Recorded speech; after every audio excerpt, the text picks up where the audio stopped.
Good morning everybody.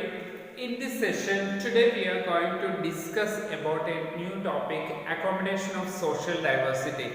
In the chapter of outcomes of democracy, this is a different topic because we know that our country India is very vast with a diverse culture and traditions.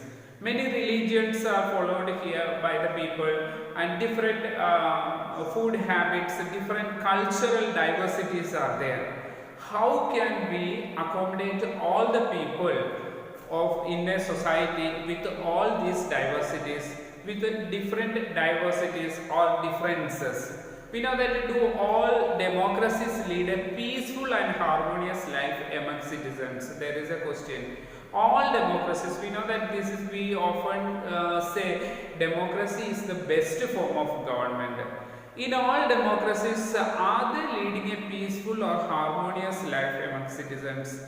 We know many of the countries have a single religion or single party, political party, etc. It may be possible there, but in a country like India, when we have diverse culture and traditions and so many religions, is it possible?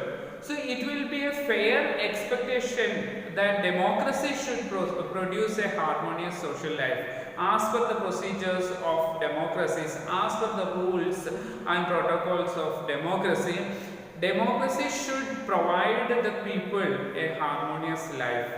Should be made such kind of law or enact such a law that should life of the people should be very harmonious and should have a harmonious social life.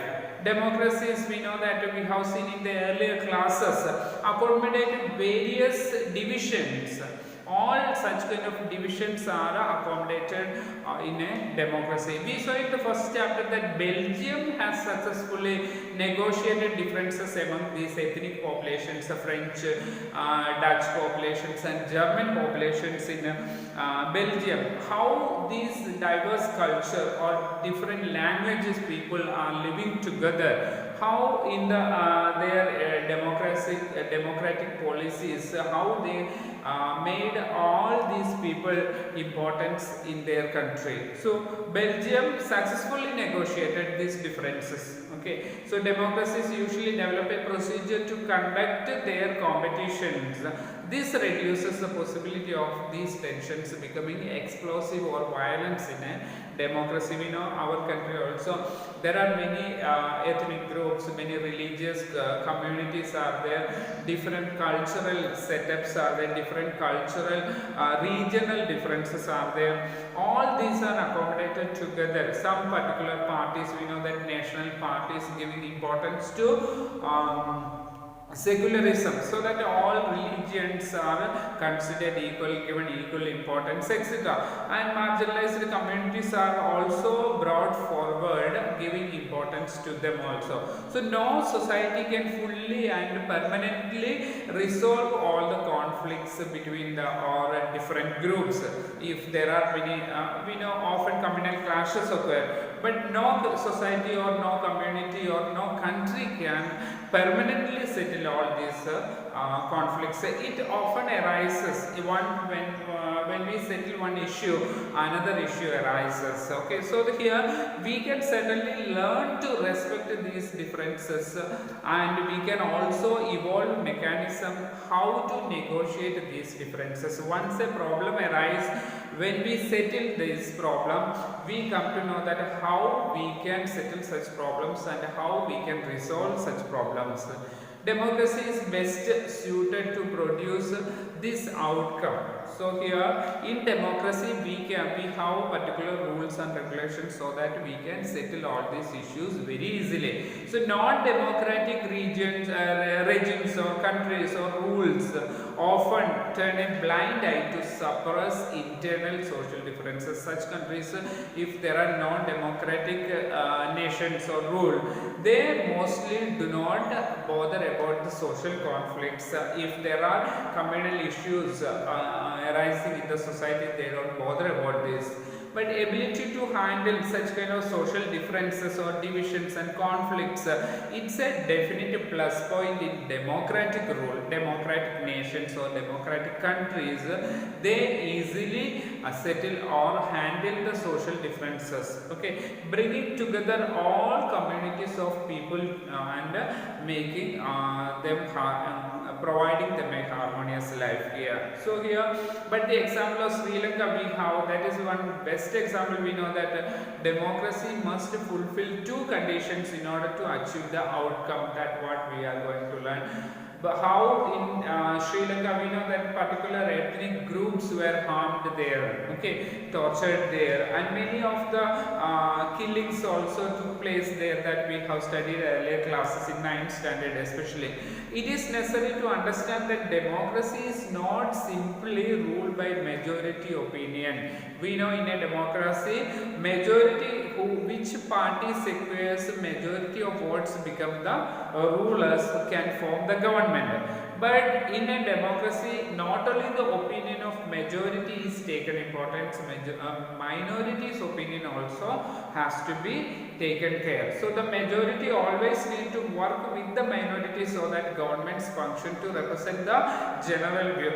Majority forms the government, but they also have to take care or consider the opinion of the minority too. So majority and minority opinions are also sometimes may not be permanent in any democracy.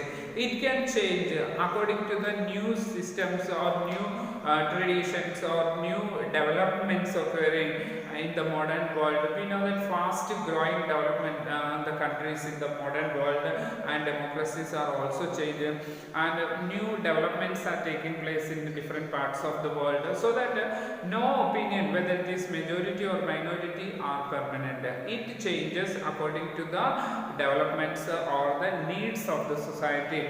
It's also necessary that rule by majority does not become ruled by majority community in terms of religion or race or linguistic group. For example, we know that our country, India, majority of people belong to Hinduism. That doesn't mean that Hindus are the majority so that they only form their government according to the law of Hindu rules.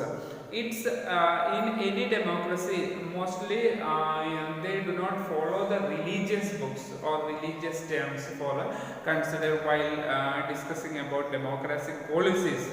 Okay, so the rule by majority means that in case of every decision, in a case of every election, different persons and groups may and can come from a majority groups. Okay, so in BJP, when they came to power, before coming to power in their election campaigns, they were propagating the Hindutva agenda.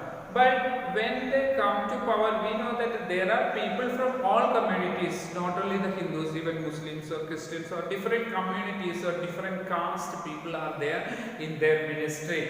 So who are elected from all over India, we know that not only the Hindus or not only any particular religion, all communities, all religious communities are members of their government. So that democracy remains a democracy only as long as every citizen has a chance of being a majority at some point of time. We can say that only majority who becomes the rulers.